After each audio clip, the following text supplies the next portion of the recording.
अरे चमकीलो, ये क्या? तुमने तो सारा दाना ही खा लिया। ये तो मैंने बरसात के दिनों के लिए जमा किया था। कालू जी, मैं क्या करती, मुझे भूख बहुत ज्यादा लगी हुई थी, इसलिए मैंने ये दाना खा लिया। तुम्हें तो पता ही है मेरी भूख का। मेरी तो आंखों के सामने अंधेरा छाने लगा था। लेकिन अब हम क्या करेंगे? बरसात भी शुरू होने ही वाली है। अब मैं कहाँ से जाकर भोजन तलाश करूं? पहले तो मैं पक्षियों को बेवकूफ बना लिया करता था, लेकिन अब तो सब पक्षी इतने चालाक हो गए हैं, उनके सामने कैसा भी नाटक कर लूं, मेरी बातों में ही नहीं आते। कालू, वैसे मेरे पास एक आइडिया है, अगर तुम्हें पसंद आए तो। जरूर कोई शैतानी ही आई होगी तुम्हारे दिमाग में। पहले मेरी बात तो सुन लो, देखना फिर खुद ही कहोगे कि तुम्हारी पत्नी कितनी जीनियस है। अब बताओ भी, या पहेलियां ही बुझाती रहोगी? अच्छा तो सुनो, हम ऐसा करते हैं कि लक्ष्मी चिड़िया का घर तोड़ देते हैं। लेकिन लक्ष्मी चिड़िया का घर तोड़ने से हमें क्या मिलेगा? उस चिड़िया का घर तोड़ने से तो हमें सब कुछ मिलेगा कालू जी। उसके घर में ढेर सारा भोजन जमा है। घर टूटने के बाद आखिर उसे कोई जगह तो चाहिए होगी ना अपना भोजन रखने के लिए। तो हम उससे कह देंगे कि हमारे घर में आ जाए, वो आएगी हमारे घर और हम खाएंगे उसका भोजन। गौरी, तुम तो सच में बहुत जीनियस हो, लेकिन हम उस चिड़िया का घर तोड़ेंगे कैसे? उसका घर तोड़ना कौन सा मुश्किल है, वो अपने जैसे कमजोर से घर में तो रहती है, हमें बस धक्का देकर नीचे ही फेंकना है। गौरी, फिर जल्दी चलो, बादल भी आ रहे हैं, कहीं बरसात अभी शुरू ना हो जाए। और फिर वो दोनों पति पत्नी चिड़िया के घर की तरफ चले जाते हैं। चिड़िया अपने घर में अपने बेटे को भोजन खिला रही थी। वो दोनों खिड़की से चिड़िया को देखते हैं और फिर पेड़ के पीछे छुपकर बैठ जाते हैं और चिड़िया का घर से बाहर जाने का इंतजार करने लगते हैं। जुजू बेटा, चलो हम पानी पी आए, बादल भी बहुत ज्यादा आगे हैं, कहीं बरसात ना शुरू हो जाए। और फिर चिड़िया और उसका बेटा नदी की तरफ पानी पीने चले जाते हैं। चल कालू, जल्दी करें और गिरा दें उस चिड़िया का घर। और फिर कालू कौवा और उसकी पत्नी चिड़िया का घर पेड़ से नीचे गिरा देते हैं। अभी उन्होंने घर गिराया ही था कि बरसात भी शुरू हो जाती है। चिड़िया और उसका बेटा भी पानी पीकर आ जाते हैं। चिड़िया तो अपने घर को नीचे गिरा देख बहुत हैरान हो जाती है। हाय मेरा घर कैसे टूट गया? अभी तो सिर्फ हल्की हल्की बारिश हो रही है, साथ में कोई हवा नहीं चल रही, फिर मेरा घर कैसे टूट गया? और ये मेरा जमा किया हुआ भोजन, ये तो बारिश के पानी से खराब हो जाएगा।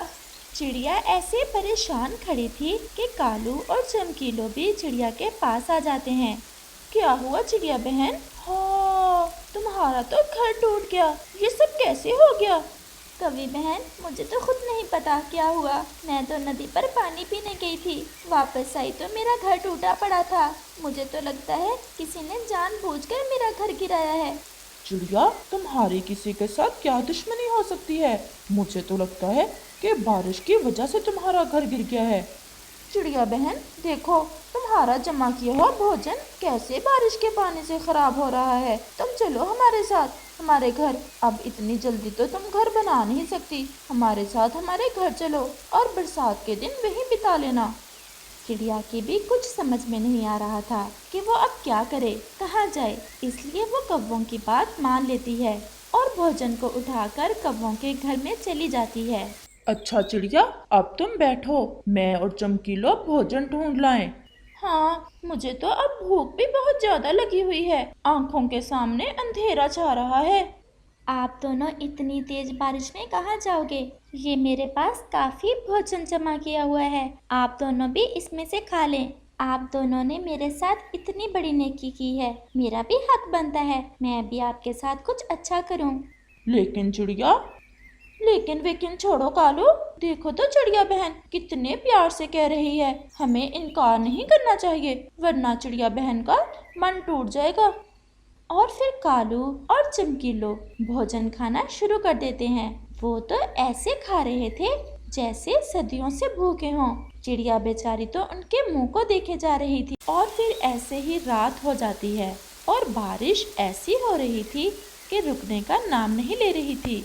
और फिर वो सब सो जाते हैं और फिर सुबह हो जाती है। और बारिश वैसे ही हो जा रही थी। लक्ष्मी चिड़िया उठ जाती है, जबकि कालू कौवा और चमकीलो अभी तक सोए हुए थे। जूजू बेटा, तुम बैठो, मैं अभी तोते से मिलकर आती हूँ। मुझे उससे एक जरूरी काम है, मैं आकर तुम्हें नाश्ता करवाती हूँ। और फिर लक्ष्मी चिड़िया वहाँ से चली जाती है। लक्ष्मी चिड़िया के जाने के बाद कालू और चमकीलो भी उठ जाते हैं। ओए छोटे बच्चे, तेरी माँ कहाँ गई है? मम्मा तोते अंकल से मिलने गई है। कालू, चल भाई, अब नाश्ता कर लें, मुझे भूख भी बहुत लग गई है। चमकीलो, ये भोजन तो हम अभी खत्म कर देंगे, इसके बाद हम कहाँ से खाएंगे? इसके बाद वो चिड़िया ढूंढ कर लाएगी भोजन और हम घर बैठकर खाएंगे। अच्छा, अब खाना शुरू करो, कहीं वो चिड़िया आ न जाए। और फिर वो दोनों पति पत्नी भोजन खाना शुरू कर देते हैं। वो मासूम छोटा बच्चा उन्हें ऐसा खाता देख रहा था। उसके देखते देखते वो दोनों सारे का सारा भोजन ही खत्म कर देते हैं। और फिर चिड़िया भी आ जाती है। ये क्या, आपने मेरा सारा भोजन ही खा लिया? अभी तो मैंने अपने बेटे को नाश्ता करवाना था। तो जाकर ढूंढ लो, हमने तुम्हें अपने घर में आश्रय दिया और तुम हमें बातें सुना रही हो। अगर हमारे घर में रहना है तो उसके बदले में तुम्हें हमें भोजन ला कर देना होगा, नहीं तो तुम अपना कहीं और बंदोबस्त कर लो। मैं ऐसी बरसात में कहाँ से भोजन ढूंढ कर लाऊंगी? तो फिर हमारा मुंह क्या देख रही हो? ले जाओ अपने बेटे को यहाँ से। वैसे भी हमें अकेले रहने की आदत है, रात भी तुम्हारी वजह से हमने बहुत मुश्किल से गुजारी है। चिड़िया तो कौवे की बातें सुनकर हैरान रह जाती है। वो बहुत कमजोर थी और कौवा और कौवी शक्तिशाली। वो अपने बेटे को साथ लेती है और चुपचाप वहाँ से चली जाती है। थोड़ी दूर जाकर चिड़िया को एक पेड़ में सुराख नजर आता है। वो सुराख काफी बड़ा था। वो और उसका बेटा उस सुराख में आसानी से बैठ जाते हैं और बारिश के पानी से सुरक्षित हो जाते हैं। अभी वो बैठे ही थे कि बारिश की एक जोरदार आवाज आती है और आसमान से बिजली निकलकर नीचे गिरती है और वो बिजली कालू कौवे के घर पर गिर जाती है और कालू का घर एक सेकंड में खाक बन जाता है। कालू और चमकीलो वहीं मर जाते हैं और इस तरह उन्हें उनके जुल्म की सजा मिल जाती है। प्यारे दोस्तों, किसी भी कमजोर के साथ कुछ बुरा करते हुए ये सोच लेना चाहिए कि ऊपर वाले की लाठी बहुत बेआवाज होती है। अगर आपको ये कहानी अच्छी लगी हो तो हमें कमेंट करके जरूर बताना और इसे अपने दोस्तों के साथ शेयर और चैनल को सब्सक्राइब भी जरूर करना।